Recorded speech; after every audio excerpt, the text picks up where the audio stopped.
Halo semuanya, perkenalkan nama saya Chelsea. Saya Maura Sesha. Saya Nadia Alisa. Saya Nadia. Saya Sigi.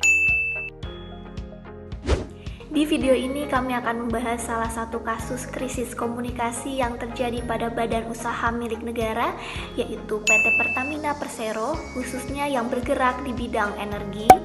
Salah satunya Upstream Subholding PT Pertamina Hulu Energi atau PHE, yang dibentuk berdasarkan hukum negara Republik Indonesia yang merupakan perwujudan dari strategi pengelolaan kegiatan hulu migas. Alasan kami ingin membahas kasus ini karena PT Pertamina Hulu Energi atau PT PHE merupakan perusahaan yang bergerak di bidang minyak dan gas bumi. Hal ini tentunya perlu perhatian khusus terhadap lingkungan yang merupakan sumber utama dari penghasilan perusahaan. Namun dalam pengaplikasian pekerjaannya terkadang kelalaian, kecelakaan, dan hal yang tidak diinginkan bisa terjadi. Salah satunya adalah kasus yang kami angkat, yaitu pipa minyak milik PT Pertamina Hulu Energi offshore North West Java mengalami kebocoran di Karawang, Jawa Barat. Hal ini tentu merugikan berbagai pihak seperti masyarakat sekitar dan perairan Karawang. Salah satunya yang paling terdampak adalah masyarakat yang bermata pencaharian sebagai nelayan. Adapun perairan Karawang yang terkontaminasi menyebabkan pencemaran lingkungan. Kebocoran pipa minyak ini ternyata bukanlah kasus yang pertama, melainkan sudah terjadi berulang kali di beberapa daerah seperti Teluk Balikpapan, Indramayu, dan Blora. Dengan banyaknya kasus serupa yang telah terjadi menandakan bahwa PT Pertamina masih memiliki tugas dan tanggung jawab atas krisis yang berulang. Maka dari itu kami merasa perlunya pembahasan lebih lanjut terkait kasus kebocoran pipa minyak yang dapat dianalisis melalui teori krisis komunikasi. Masuk ke kasus yang terjadi. Pada Kamis 15 April 2021, pipa minyak yang dioperasikan PT Pertamina Hulu Energi offshore North West Java mengalami kebocoran di perairan utara Karawang, Jawa Barat. Kilang minyak yang bocor berasal dari unit Johnson berjarak 30 km dari daratan dan panjang pantai yang terkena yaitu 2 km. Dampak yang dihasilkan dari kebocoran ini antara lain laut yang tercemar minyak sehingga membuat para nelayan rugi karena tidak mendapatkan ikan, ditambah penghasilan yang menurun. Selain laut yang tercemar, ada beberapa daerah yang terdampak, seperti wilayah Desa Muara Baru dan Pasir Putih di Kecamatan Cilamaya, Wetan. Manager Communications Relations, Hari Setiono, menjelaskan bahwa PT Pertamina menangani kebocoran yang terjadi dengan langsung bergerak sigap untuk menutup aliran minyak. Perusahaan juga sudah memastikan langkah-langkah penanganan kebocoran pipa di sekitar 15 mil dari bibir pantai Karawang dapat berjalan dengan cepat dan intensif. Penanganan ini dimulai dari tanggal 20 April 2021 dengan memasang oil boom dan skimmer di sekitar titik yang bocor. Kejadian tersebut merupakan salah satu contoh krisis yang dialami oleh perusahaan. Dalam buku Fernbanks yang berjudul Crisis Communication: A Casebook Approach, krisis adalah kejadian negatif yang dapat mempengaruhi perusahaan. Krisis dapat mengganggu jalannya sebuah bisnis, bahkan mengancam keberadaan sebuah organisasi. Krisis tidak selalu menimbulkan dampak besar sehingga menghancurkan organisasi. Berdasarkan pengertian krisis tersebut, hal ini yang terjadi pada PT Pertamina Hulu Energi. Kejadian ini memberi dampak buruk pada perusahaan karena merugikan lingkungan dan masyarakat sekitar. Dalam penanganan krisis dibutuhkan komunikasi krisis yang merupakan dialog antara organisasi dan publiknya, sebelum, selama, dan setelah krisis terjadi.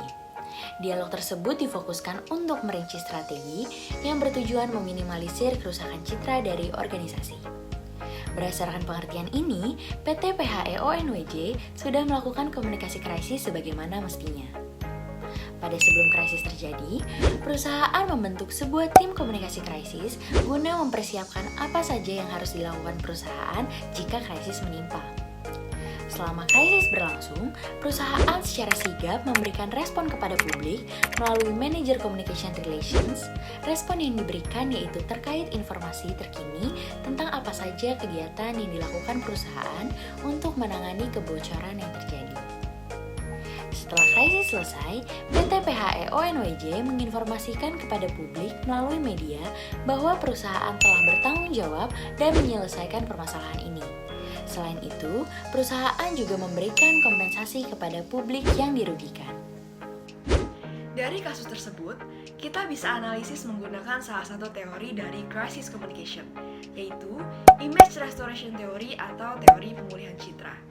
Teori pemulihan citra memiliki 3 strategi utama, yaitu ada denial, evasion of responsibility, dan reducing the offensiveness.